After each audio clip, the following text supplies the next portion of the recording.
যখন এখানে আমাদের আহত এবং হামলার শিকার বাড়িঘর দেখে যখন আমরা চলে যাচ্ছিলাম, সেই সময় ওনারা পিছন থেকে সন্ত্রাসীরা যারা ডাকাত, চিহ্নিত ডাকাত, যাদের বিরুদ্ধে আগেও মামলা রয়েছে, তারা আমাদের উপর হামলা করে আমাদের কয়েকজনকে আহত করে, আহত করে সবাই আছে। আমরা এখানে অবস্থান নিয়েছি, প্রশাসন যতক্ষণ পর্যন্ত এর মেইন লিডারকে গ্রেপ্তার করবে আমি আসছি, এখানে আমি থাকবো। কার নেতৃত্বে হামলা হয়েছে? কারা হামলা করছে? এখানকার সন্ত্রাসী বেলাল ডাকাতের নেতৃত্বে এখন অবস্থান করতেছে। দেখেন আমাদের এখন অবস্থান করতেছে সেই জায়গায়। প্রশাসনকে আগ থেকে বলা হয়েছে এদের বিরুদ্ধে ব্যবস্থা নিতে, প্রশাসন ব্যবস্থা নেন। এরা যে তাণ্ডব চালিয়েছে ধর্ষণের মামলার আসামিরা, তারপরে এদের বিরুদ্ধে এখন ব্যবস্থা নেওয়া হয়, যার কারণে ওরা আজকেও এত সাহস পাইছে।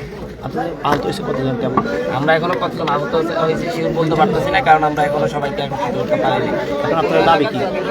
আমি এখানে বসছি এই জায়গায় সন্ত্রাস মুক্ত হওয়ার আগ পর্যন্ত এখানে আমি থাকবো। সানবিট সব দিবে সামাল। সানবিট ম্যাজিক প্রেস ডিশওয়াশিং এর মাথা ঘোরানো সলিউশন।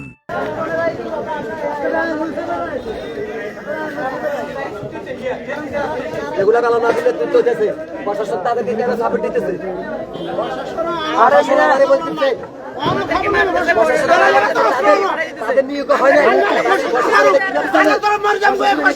আমরা বলেন প্রশাসনের নিষ্ক্রিয়তা।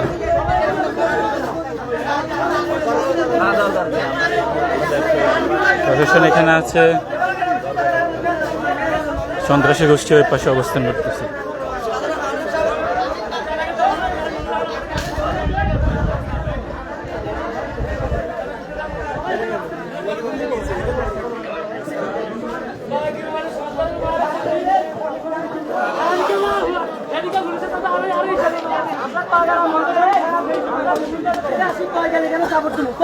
এরা সন্ত্রাসী আস্থার বানাইছে এটা।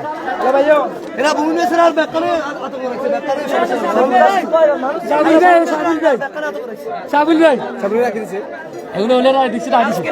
আমাদের আমরা বাজারে উঠতে পারি না, আমরা এলাকায় থাকতে পারি না, ঘরে থাকতে পারি না। বেলামাজির নেতৃত্বে আমাদের বাড়িঘরে হামলা করা হয়েছে। বেলামাজি কালকে রাত্রে অস্ত্র ঢুকাইছে সরে, তারপরে আপনি নোয়াগাড়ি থেকে বারাটি গুন্ডা ঢুকাইছে।